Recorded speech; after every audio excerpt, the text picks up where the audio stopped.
All right. Good morning, everybody. My name is Kayla Giordano. I'm a senior manager at the Partnership for Strong Communities, and I'm excited to welcome you to day two of the Connecticut Affordable Housing Conference. We have a great session for you this morning titled Nowhere to Buy, Connecticut's Inventory Crisis. This session is sponsored by Navigate Affordable Housing Partners. And a big thank you to all of the other sponsors that make the Affordable Housing Conference possible every year. And with that, I am going to turn it over to the session presenters, starting with Marcus. Thanks, Kayla, and thanks to the partnership for creating the space for all of us to participate in this great conversation that we have coming up. I just want to do just some quick remarks just to get us oriented into the conversation that we have ahead of us for the next hour. Uh, it's a topic that hits home, it hits a corner of every part of the state. The fact that for too many Connecticut residents, there quite literally is nowhere to buy. We're in a moment where demand is strong, interest rates are high but stabilizing, and yet inventory remains stubbornly scarce. And it's not just a numbers problem, it's a mobility problem, it's a generational wealth problem, it's a workforce problem, it's a community vibrancy problem. And the pinch is showing up across the the homeowner home buying continuum, from starter homes that don't exist to move up homes that people can't find, and long time renters who'd love to stay here in Connecticut but don't see a path forward to homeownership. Today's panel brings together people who spend their days untangling the puzzle from very different angles. We have somebody with data, somebody around planning and lending and advocacy. So over the next hour, our goal is to simply admire, isn't simply to admire the problem, it's to help name the root causes, spotlight what's working, and get clearer about what it would take for more Connecticut residents to plant roots in the communities they love. In a moment, we'll hear from Kristen Fusco from the Capital for Change and Jocelyn Ayre from the Litchfield County Center for Housing Opportunity. But to get us started, I'm going to turn it over to my colleague at the Connecticut Housing Finance Authority, Andrew Bolger, to get us grounded in the statewide trends and data that are shaping Connecticut's housing landscape. Andrew? Great. Thank you, Marcus. Appreciate the introduction. I'm Andrew Bolger, Senior Research and Data Analyst with CHFA. Before we get started into the actual presentation, I want to just give a quick overview of who CHFA is and what we do. We were established as Connecticut's Housing Finance Agency in 1969. We're one of the many quasi-public agencies in the state, with the kind of goal of alleviating the shortage of affordable housing for both homeowners and on the rental side as well. On the rental side, we operate a number of programs, namely the low-income housing tax credit and a whole host of others. And on the homeownership side, what we're going to talk about today, we offer below-market interest rates, down payment assistance, and closing cost assistance, and also homebuyer education as well. So just really quick overview of what we do.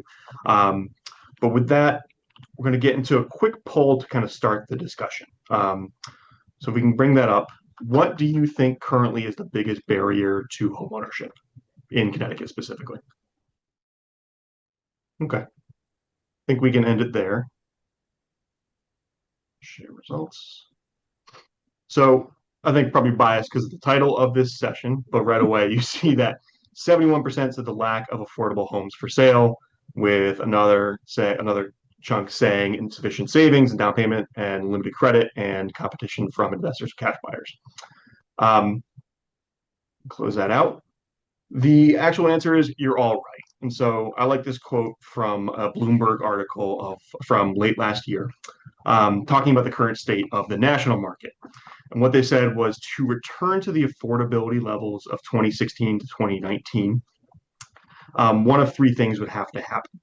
The median price of a single family home would have to fall by 38%. Median incomes would have to rise by more than 60%, or mortgage rates would need to fall down to 2.35 from where they were at this time last year from 6.5%. So it gives you kind of a kind of layout of the national market, right? Things are increasingly unaffordable, but what's happening in Connecticut? So I always like to start these conversations off by talking about the actual demand for the housing that we at CHFA help finance and that you all help create as well. So the narrative that Connecticut has always kind of told itself is, at least up until recently, is that we're always kind of either having a flat population or seeing decreases in some areas. You can see in the kind of those blue bars there, depending on the area you're in between 2018 and 2023. We're increasing in some areas, decreasing in others.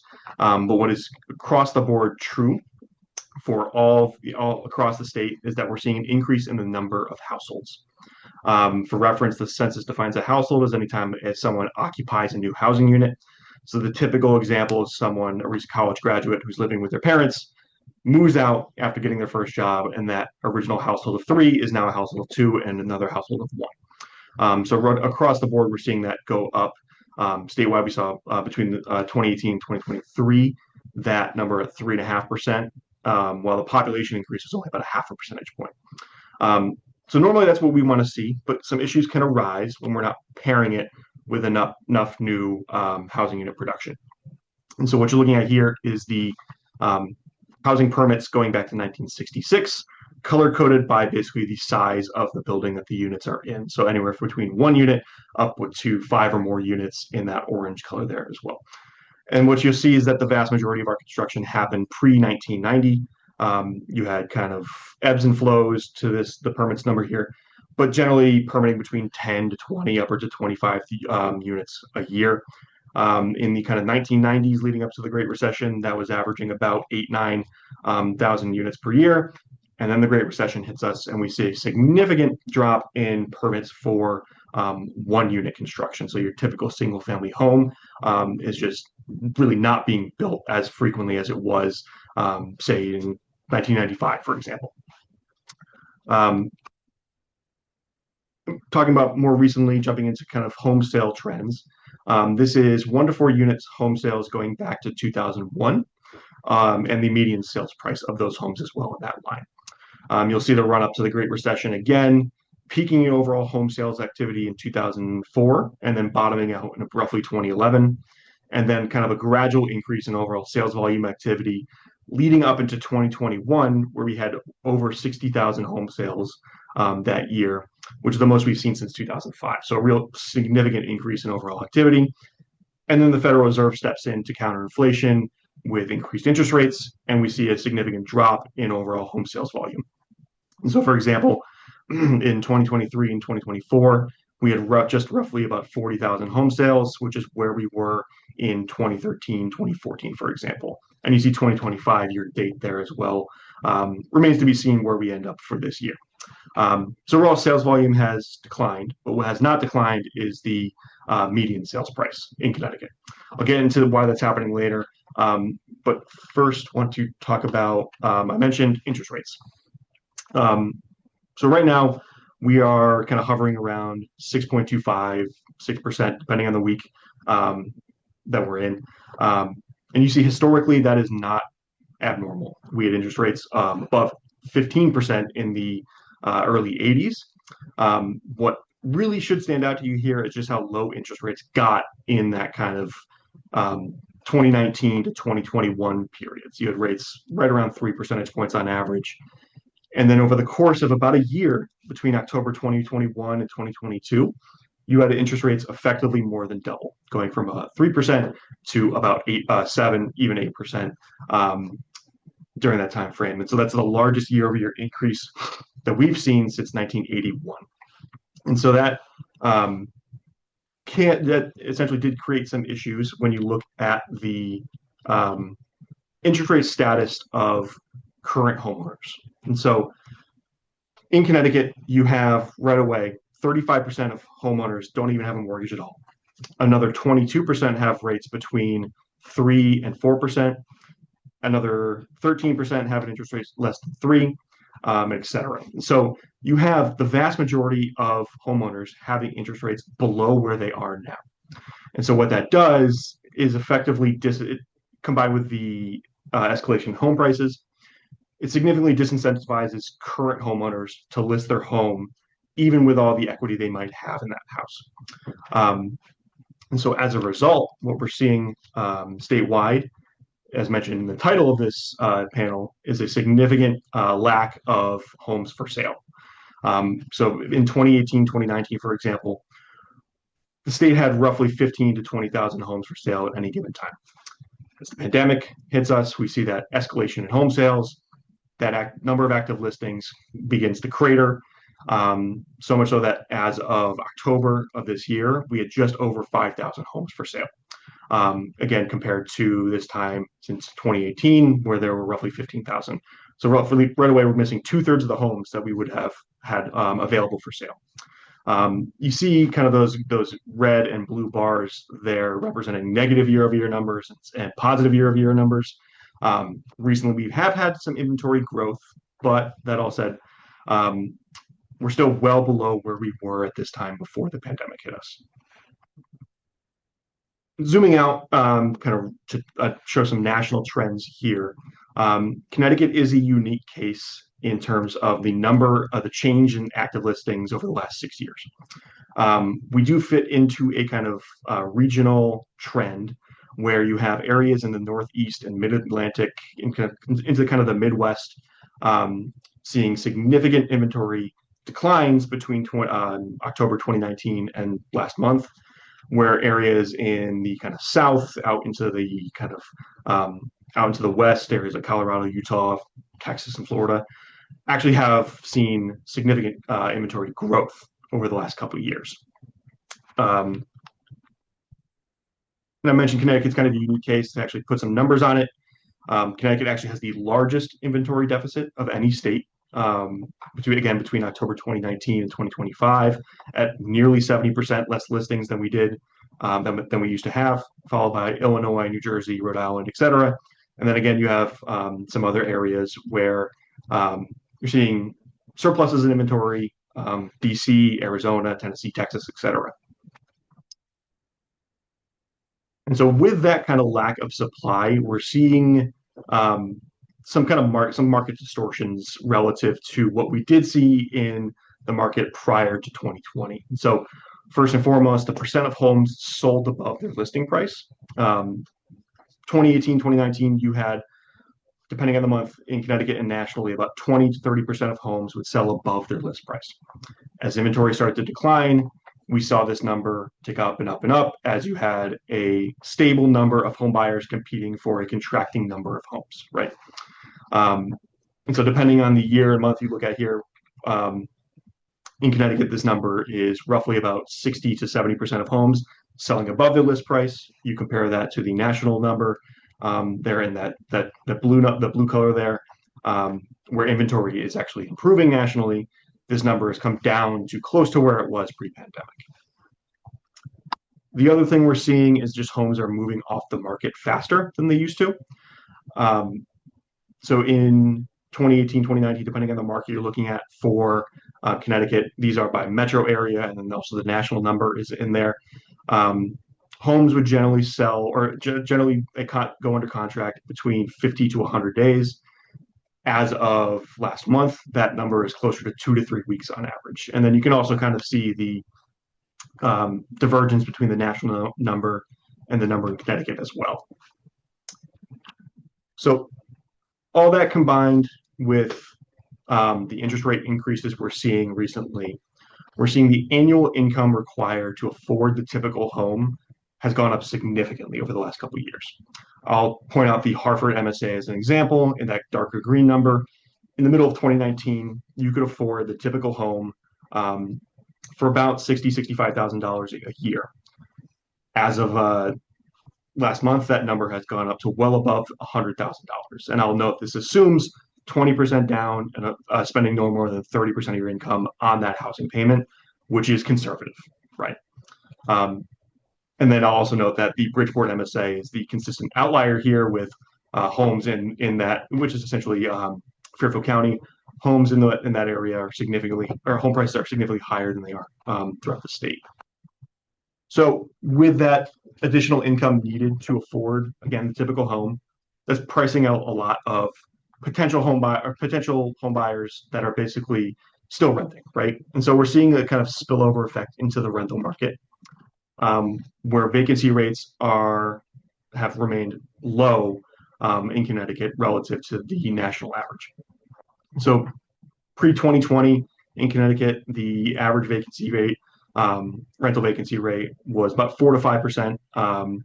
Pandemic hits us, that vacancy rate drops significantly. We've rebounded since a bit, but we're still below that 4 percentage point number. And so, like how that limited supply kind of distorts the for sale market, we're also seeing the same thing happen on the rental market as well. And so, across every metro in Connecticut over the course of the last 5 or 6 years, we've seen notable year-over-year rent growth, with the Norwich market leading the way in this number. In mid-2022, we saw a peak year-over-year rent growth at upwards of 10%, with the rest of the state being right around 6.5% during that same time frame. We've seen these numbers come down significantly as of the last quarter. All markets across Connecticut are roughly around 2% year-over-year rent growth, but this is a rent growth number. And so while rent growth has slowed, actual average asking rents have not decreased, right? And so across the board, average asking rents are about 30 to 35% higher than they were in 2019. I mentioned the Norwich market as well. You see that orange and blue. The blue represents the Hartford metro area. These two markets essentially converged and are now comparable in terms of the average asking rent that we're seeing. So I think what we should take away from this is that both on the for sale and the rental market in Connecticut, both are red hot. So you might ask, how does a first-time home buyer even think about trying to enter the market and compete? One program that we offer that I imagine folks have heard of is Time to Own. We operate this program on behalf of the Department of Housing. And what it is a down payment assistance program that is a forgivable 0% loan to assist with down payment and closing costs. The way it works is 10% of the principal balance is forgiven on the anniversary of the closing for 10 years, right? So if the home buyer moves out 5 years after closing, 50% of the principal would be forgiven. If they stay for the full 10 years, they would owe essentially nothing back. And you can see here some of the numbers that we've seen to date under the program. We've assisted north of 7,500 home buyers in 156 towns. So pretty significant or pretty wide usage of the program. Recently, we've seen total assistance amounts of roughly $23,000. I should also note that the maximum amount is $25,000 under the program. And to date, we've seen $230 million reserved through the Time to Own program. And then I wanted to demonstrate this kind of side-by-side here, really showing that it's helping home buyers compete in, as I mentioned, a very competitive market. And so on average, Time to Own borrowers, they earn a little bit less household income, but through the assistance we're providing to them, they're able to afford a slightly more expensive house while keeping that monthly payment even below borrowers of ours that do not use the Time to Own program. So really giving average income borrowers a leg up in what is a ultra competitive market, as we talked about earlier. So with that, I think I'm going to hand it back to Marcus, right? Thanks, Andrew, who we so lovingly refer to as Dr. Doom around our CHFA office. But it is what it is, right? I mean, I appreciate the lay of the land. So let's bring in Kristen here. So Kristen Fusco from the Capital for Change to give us a lending perspective. So Andrew's given us the data, and Kristen's going to give us a slightly different take. So what do you got for us, Kristen? All right. So who's in charge of slides here? Who's hitting next? Andrew's driving.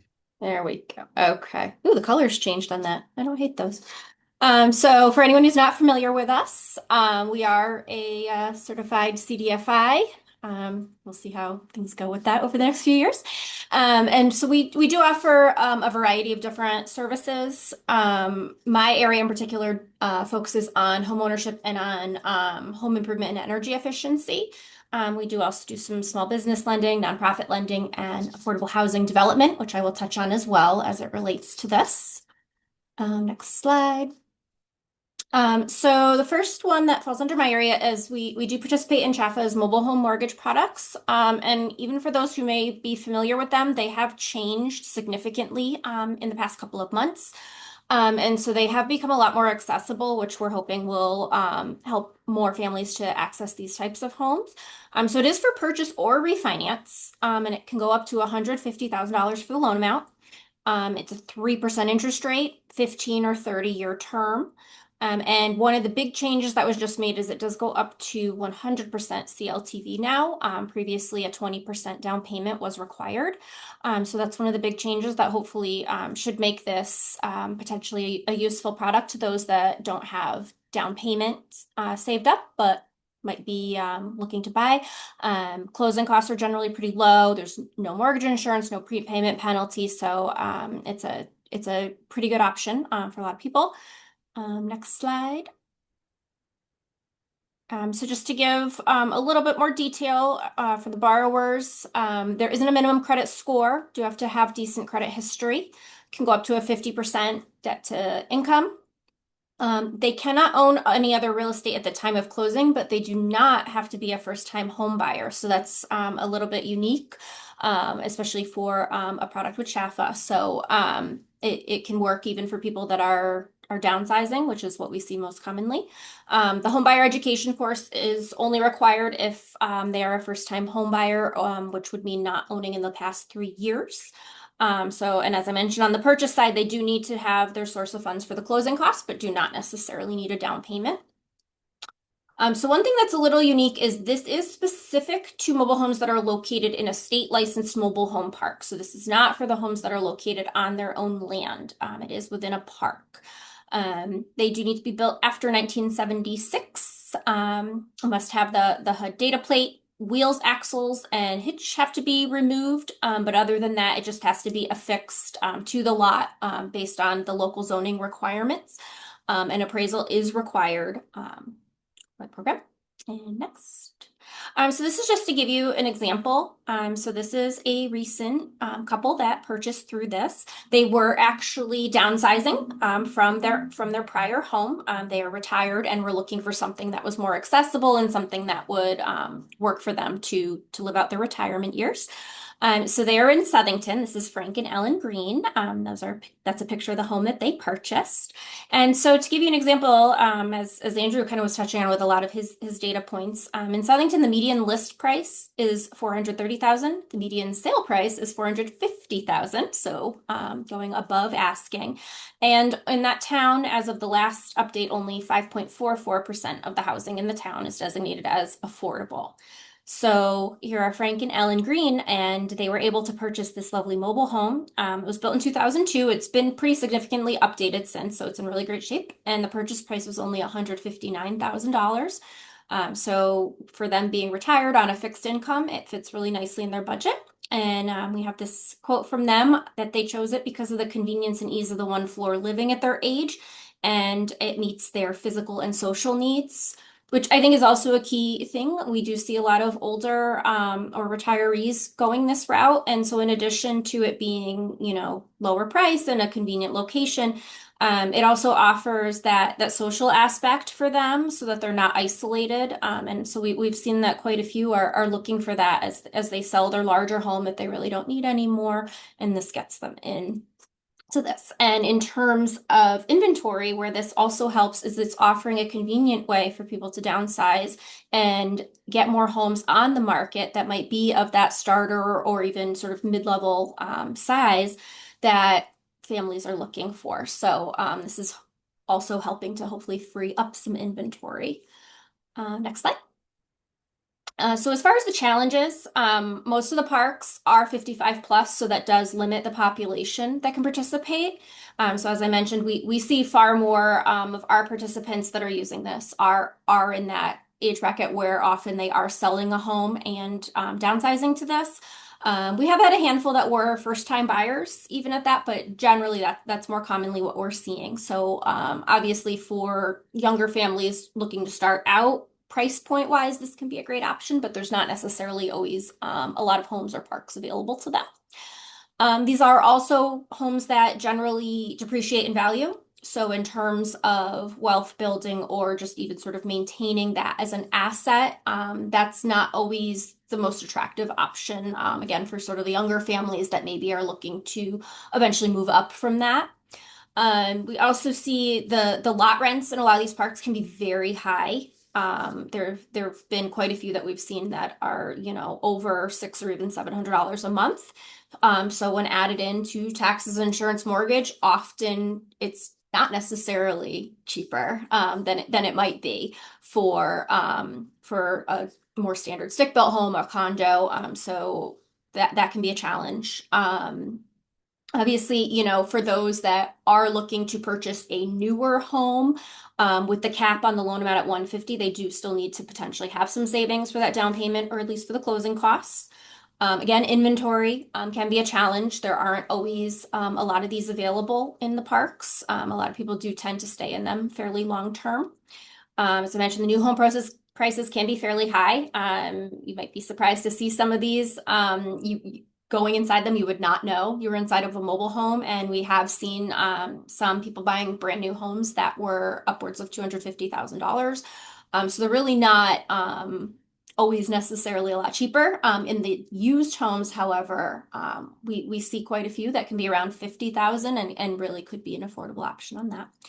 As far as the older homes, they do need to have a remaining useful life in order to qualify for a mortgage.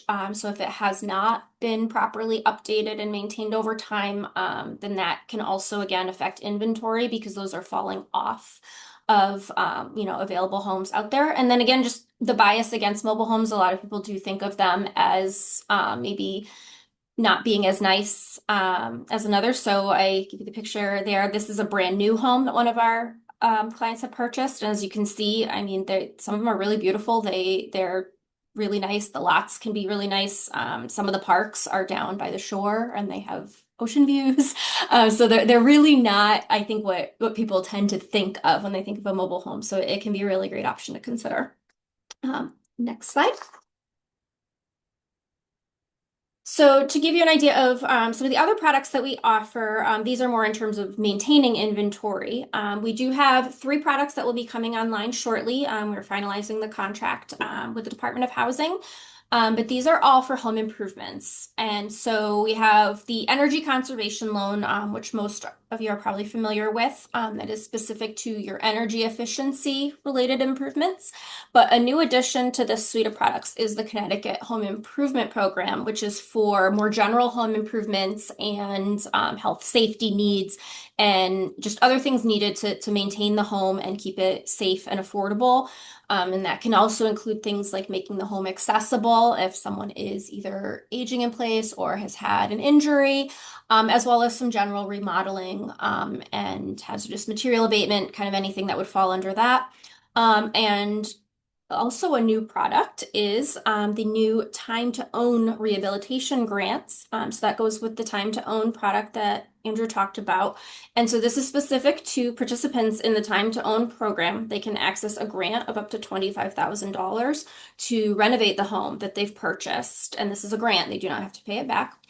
And so the great thing about this is a lot of people we have seen purchasing under that product might be buying a home that is a little bit, older, maybe out of date, maybe, has an older heating system or just maybe hasn't been maintained as well as it could have been. And so this will allow them to fix it up, maybe do some things they'd like to do, but also more importantly, get everything up to date and maintain the affordability aspect. I think we've all seen our utility bills are not small these days.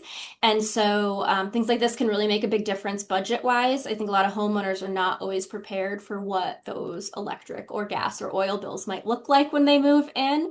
And that can be a little bit of sticker shock. And so making a lot of those repairs up front can really make a big difference in people being able to remain in their home long term versus just being in there and then sort of struggling to ever leave it because they're spending all their money on electricity and gas. And so again, those are coming up soon. We should be having a launch date out shortly, but in the meantime, we do have a landing page on our website. So for anyone that might be interested in applying or getting more information, you can sign up for an email list and we'll be sending out an announcement as soon as we have that official launch date for you. And in the meantime, our department email is there in the corner and we can answer any sort of general questions about what might qualify or go over any of our other products. Next slide. So, really quickly, this is one product we do have online right now. This is associated with the HES product offered by the utilities. So, after someone has that home energy audit, you can access up to a $3,000 loan for 3 years at 0%. And the payment is added right to your electric bill. And this is for smaller things, typically insulation, doing a few windows, a water heater. Does require that HES visit, and it is limited to Eversource and UI Electric customers only. But the underwriting is based on utility history, not credit. So this can be a really good option for those smaller projects, even for those that may be credit challenged. And next slide. And then we do also have a product for landlords. We recognize that for tenants in particular, they do not have much control over what their utility bills are, and they also have limited options for improvements they might be able to make to improve that. So this is something meant to incentivize the landlords to make those improvements and help their tenants. One of the sort of incentives for the landlords within this is that generally speaking, we do see that more energy efficient properties also tend to retain the tenants longer term because it remains affordable. And so often that can be really great for them to hold on to people longer, not have to be constantly turning that over. And that one is secured by a UCC only, but it is not, again, based on LTV, and there is a 1 year rental restriction, so they cannot raise the rent on the tenants for the first year upon taking out this loan. And then next slide. And then finally, just to go over on the commercial side of things, we do have the PATH program in partnership with the Department of Housing, and this is meant to create more affordable homeownership opportunities. And so this is another option for, again, increasing the inventory. And so this is both money from the Department of Housing as well as from us to increase units available. Next slide. So this just gives a few examples of some recent projects. So in Guilford and then in Litchfield County, as you can see, Guilford, median home value $760,000, generally would not be considered very affordable to most of our, especially first-time home buyers. And in this case, these come with a resale restriction limiting to 80 to 100% AMI with a sales price around $260,000. So falling far more in that range that Andrew was talking about. And then Litchfield County as well, median home value almost $628,000. And then on those, the projected sale prices being down at $235,000. So really just creating opportunities in areas that otherwise not only do not have much inventory, but certainly do not have much for affordable inventory. Next slide. And this just gives some of the basic program requirements. These are newly constructed for sale homes, 1 to 4 unit. They do come with a deed restriction, but can be combined with other subsidies and affordable to up to 100% AMI. And they are being sold to first-time home buyers and restricted to that AMI. Any questions on that? Ooh, it looks like Carla's email address disappeared on there, but I'm sure everyone knows Carla. So her department is the contact for that product, or reach out to me and I can forward that on to her. I think that is it for us. And it's me, and then I'll turn it back over to Marcus. Hey, thanks, Kristen. Appreciate that. I heard a lot of stuff in that presentation. I'm sure hopefully the folks in the audience did too. This idea that, Connecticut has this old housing stock, and one way to reinvigorate that stock, right, is to invest in it in the way that the C4C is doing. And I think the idea of, investing in energy efficiency, obviously good for the planet, but also boosts affordability in so many ways. And I'd love to come back to. I want to get Jocelyn in here, but I want to get back to the idea of mobile homes. Realizing, yes, you talked about the bias, and it is a small scale. I mean, we talk about. I think mobile homes make up 1% of our housing stock in Connecticut, so the impact that it can have is somewhat minimal. But it does represent like this idea of creating these alternative housing options so that it can free up starter homes and other homes that are occupied by current homeowners. There's a question in the chat from Carrie. Are storm windows eligible for are storm windows an eligible expense in any of the energy efficiency programs that you offer, Kristen? Sometimes it depends on the ratings. Generally speaking, it's more in combination with sort of the full window replacement, but it can be. We have a little bit of discretion when it comes to some of those kind of things, just based on sort of the age of the home and the reasons why those are needed. So they certainly can Great. be. And so yeah, feel free to sign Great. up for that list. And then once the program launches, we'd be able to look at the project and let you know. Fantastic. Thanks, Kristen. So let's move on to Jocelyn. I know, Jocelyn, one of your developments that you might be talking about was just referenced in Kristen's slides.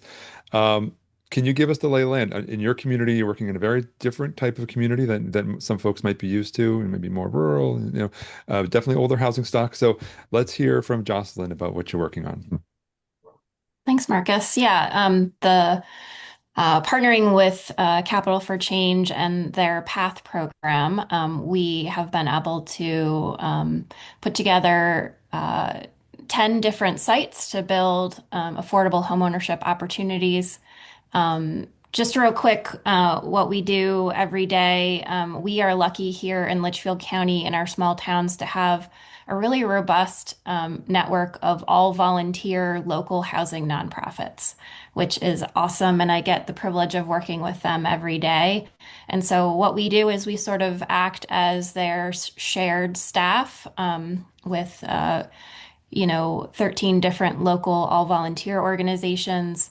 And we help them get done what they want to get done in terms of both affordable homeownership opportunities and affordable rental opportunities in their communities. And we are able to help them with a little bit of pre-development seed funding that we got from the Department of Housing, and also, again, help them with opportunities like this. So if you could go to the next slide, I'll just show you real quick.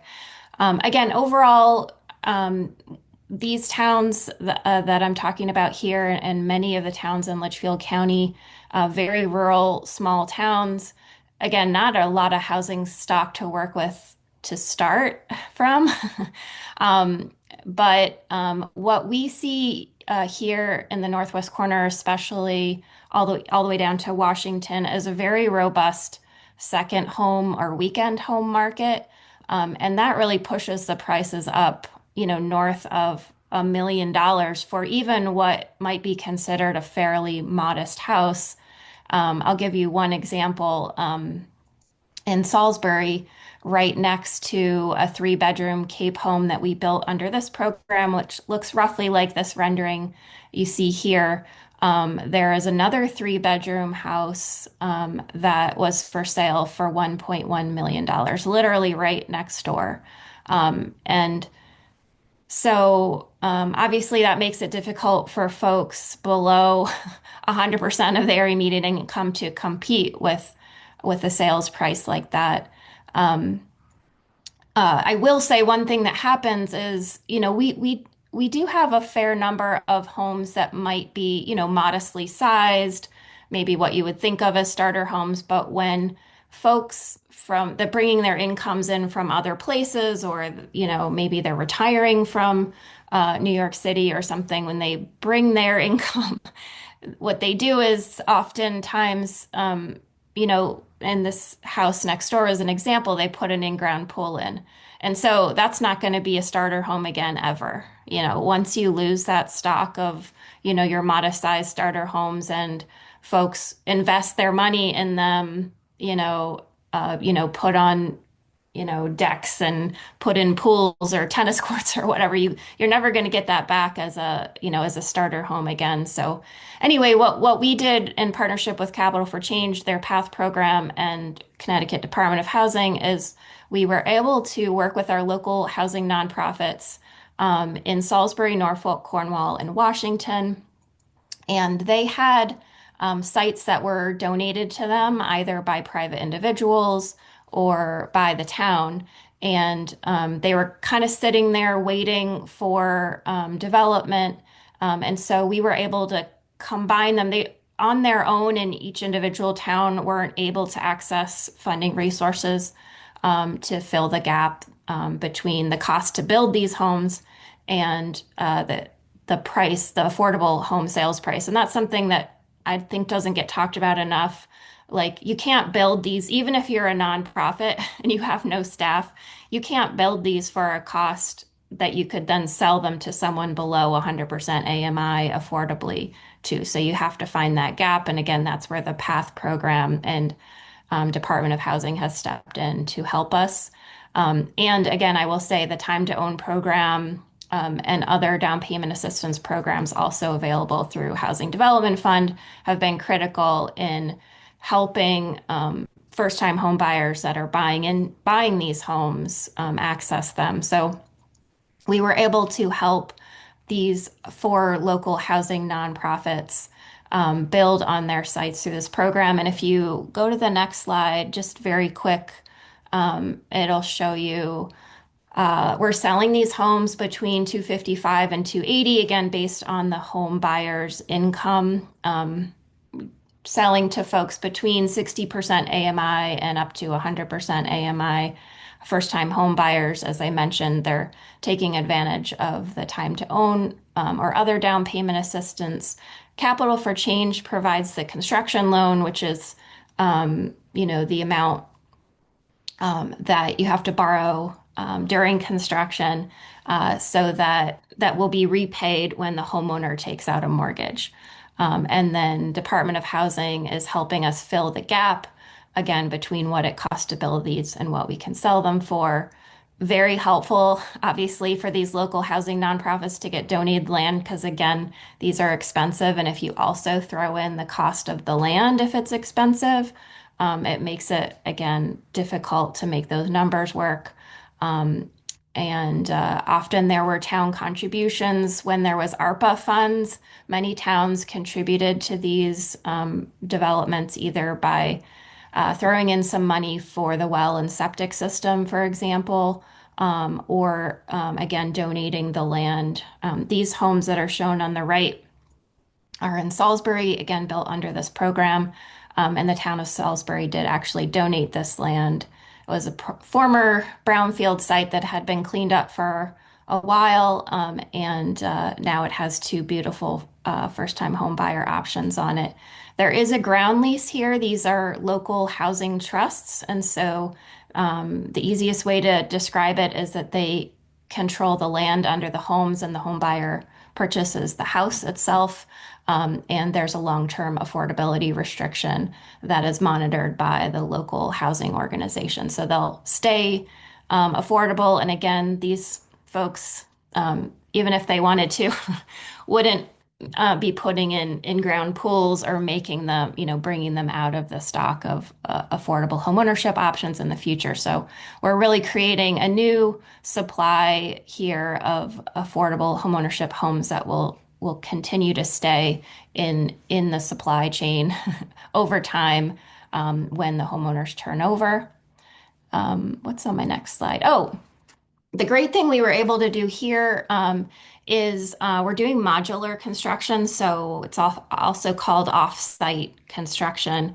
And the great thing about modular is it reduced both the time for the design period. This is a simple Cape house. There weren't a lot of things to choose from, for example, so it really reduced the amount of time both in the design phase and in the construction phase. These were shipped in, you can see here, put up by a crane. They come in 4 pieces on the back of a truck, and literally it's really fun to watch in the course of just like 8 hours. You have a house sitting there. And of course, there is finish work to be done, fair amount of finish work. But within a couple months after they're put up, the subs come in and do the plumbing and the HVAC and everything, and you have a house that is complete. So I know people are going to ask me, is modular construction a lot cheaper? And I will say no right now. But the cost, when construction takes 8 months or 12 months, which often it does stick built, you're paying construction loan interest. Sorry, Kristen, even though we like we like Capital for Change and other folks, and we understand interest has to happen when the money's out there. But the quicker that we can get these built, the shorter the construction period, the less obviously construction loan interest. And the other benefit, of course, is getting home buyers in there more quickly. So that's been the biggest change for us is just getting them built more quickly. And so that's been really great. And the quality, I will say, is very high. You'll see there in the corner, Signature Building Systems has done our homes, and they've been great to work with. Oh, and there's a little video if you're interested in seeing them actually get stacked and kind of what it looks like, because it's really fun. We have a little video on our website if you want to see how that happens. Next slide. Oh, I just wanted to mention, Marcus, I know you were interested in other sort of collaborations that help create this stock of first-time home buyer options, or stock of any kind of home buyer options. And this is a project in Norfolk. The Foundation for Norfolk Living is working on it. It's 10 net zero homes. This is another one that Department of Housing is investing in, of course, and just wanted to mention it because one of the other projects we're working on is an affordable housing and conservation collaboration where we work with local housing organizations and bring them together with the local conservation organizations and regional conservation organizations to talk about how we can work better together. Oftentimes there is an opportunity to do both on one site, but always there's an opportunity for us to support each other, where our towns need both conserved open space and affordable housing options. So this is a great example where basically half the site will be open space maintained by the local land trust, and then the rest of it will be 10 net zero homes. These were actually panelized construction, so another kind of form of off-site construction, and they'll have solar panels. So anyway, this is another great project that's creating a stock of homeownership, affordable homeownership options in Norfolk, Connecticut, another very small town. And then just this is, I think, the last example, the Sharon Housing Trust we're working with together with Housing Development Fund, we hope.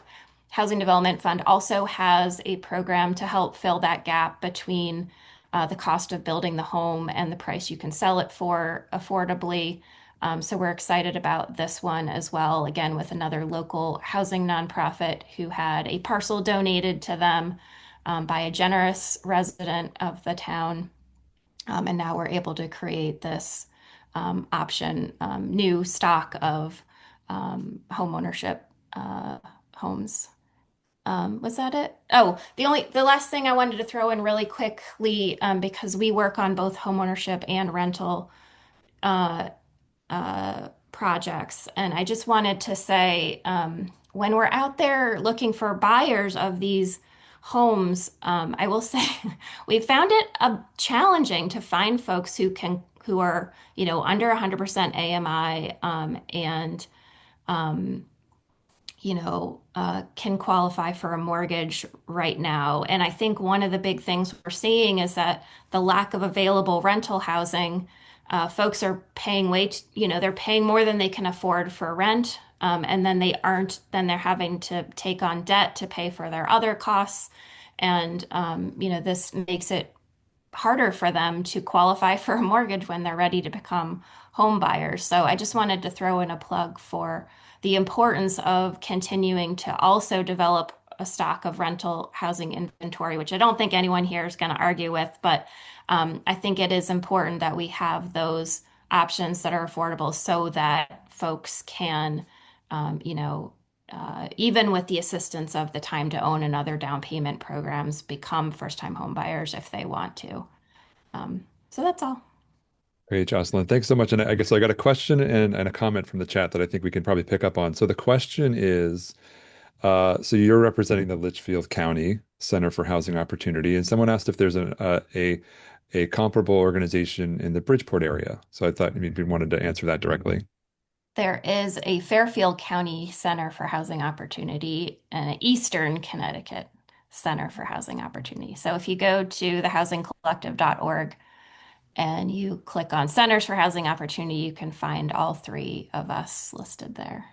Great. So, and I think the quick comment in the chat, and I think maybe we can pick that up as one of those issues we talk about all together, is around going back to the question around the modular initiative that you all are exploring, and this idea that if the more you customize it, the longer it takes, and the cost savings kind of shrink because you're thinking about cost savings. And I wonder how how much of that is just like you know the customization, how much of that is the decision made by the developer versus what you're hearing from the town, like their aversion to like the tiny boxes on the hillside type of thing. Do you think there is an opportunity to explore just build it to get as many houses built as possible, even if they do look a little bit uniform? I think you can have it both. The modular construction they're doing now is very can look very nice. And even though it might be delivered in boxes, you can put nice porches, you can do other, facade finishes um, that make it nice. So I don't think we have to choose. We're exploring doing more than just single family modular, doing a 4-unit building that we've been doing in multiple locations. So I don't think you have to choose either, really nice looking, um, architecturally designed, unique buildings or modular. I think that you can, potentially do both. Um, Great. So before we get too close to the end, I know we've got about 8 minutes left. I do want to launch one more poll question for the group, for the audience here, just to get a sense of, after hearing all of this, what do you think the barriers are? Like, what are the tools, I suppose, that might benefit if we really only have $1 to spend, or so much resources to invest in solutions? Where should we be focusing our energies? No surprise there. Looks like homes for sale are coming out on top. Um, so last thoughts, folks. I mean, we had a lot of good questions. I've got another comment in the chat. Don't subsidize demand, but we did hear you know, from Jocelyn that it's limited. Like subsidizing is almost like you know, a necessary evil at this point because of the cost to build and the barriers there. So, what other things that have kind of cropped up for y'all that you wanted to kind of talk about in our last few moments here? Well, I'll just say I think it's important also when we're creating a stock of ownership options that we do make sure to build some smaller things as well. All of the 10 houses we're building, one of them is a 2-bedroom, all the others are threes, and we have seen a lot of demand for the 2-bedroom option.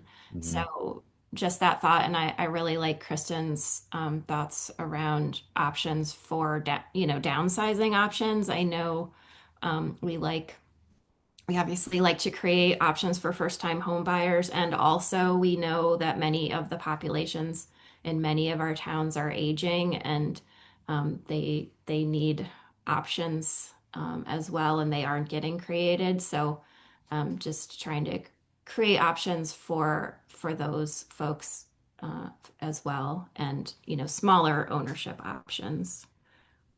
Yeah, I would echo that. Given some of the migration changes that we're seeing lately, you have a lot more older homeowners, like I said, that don't have a mortgage at all, are in an affordable unit, but probably need some renovations to effectively age in place, right, in a safe way. Well, and as you were saying, the increase in household number of households is because we have less households with a lot of, we have more 1 and 2 Yeah, person households. And so we need to make sure we have a stock of housing for that meets the needs of 1 and 2 person households. Um, right. So, Andrew, question in the chat from Kyle. Where do you land on the 100,000 unit hubbub that we do hear quite a bit about in the press and from various policymakers? Yeah, I mean, so that's referring to the OPM study. At Mhm. CHFA, we did a separate housing needs assessment that found that kind of quote unquote gap number around about 90,000 units. it's what it's trying to portray. It's not a housing production target, but it's effectively the number of units that need to be made available for no one to be cost burdened, right? A more effective way to look at it is look at where those gaps are, and we can then direct investment into where they are and direct supports, right? That's not saying we're going to produce 100,000 units overnight, right? Yep. Comment here, options for multi-generational living. I know a lot of us might find ourselves as like the sandwich generation where we're taking care of aging parents and young or old, aging children, as it were. Um, anything that's kind of popping in the work that you're all doing, solutions that we might want to consider. I think this kind of goes back to building more housing stock, and maybe it isn't necessarily building starter homes; it's building other attractive options that that motivate people to move other places and free up starter homes. Any thoughts on that? I will say one other plug on the time to own rehabilitation grant product that we're looking at. One of the things that DOH did approve to be part of that is accessory dwelling units. So that's often one of the ways that people are making sort of an in-law area available. Obviously, a $25,000 grant probably not covering the full amount, but certainly sort of in support of that and recognizing that that's potentially a way for that home to remain affordable and potentially support sort of a multi-generational family. I think the other key is really continuing to focus more on some of those smaller homes that are more in demand currently.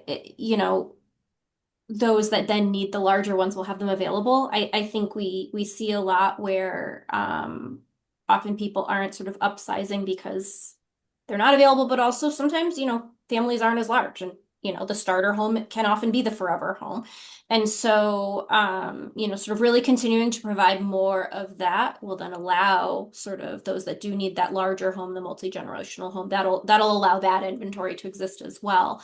Because I do think we're going to see far less of a trend towards those larger homes. I think people are recognizing they don't need the space. It's expensive to heat and cool that space if you don't need it, even if you take advantage of our energy efficiency lending options on our end. And so it's just, people are really looking towards what do I actually need? And, it's 8, 10 bedrooms is certainly not what most of us need. And so, those 2 and 3 bedroom homes often are just fine, for the average home buyer. And that really helps them to maintain affordable options. So I think Great. that's really important. I do see Kayla kind of popped up in my view and probably giving me the hook in a minute. But one last question, so that came up in the chat for Jocelyn. So Jocelyn, Paul Pizzo is asking, are any plans to expand into the Middlesex area for the Center for Housing Opportunities? I know you all are taking up the corners. Any other, or do you all kind of like maybe venture out of your target areas from time to time to help? We're certainly happy to help, across the state in terms of, I mean, somebody reached out to me this morning from another part of the state, saying they want to start a local housing trust and work on this issue. And I'm happy to give some advice and pointers in other parts of the state. I don't know of any plans to expand our CHOs, but again, happy to talk to anyone who's interested in how we work here. Oh, Marcus froze.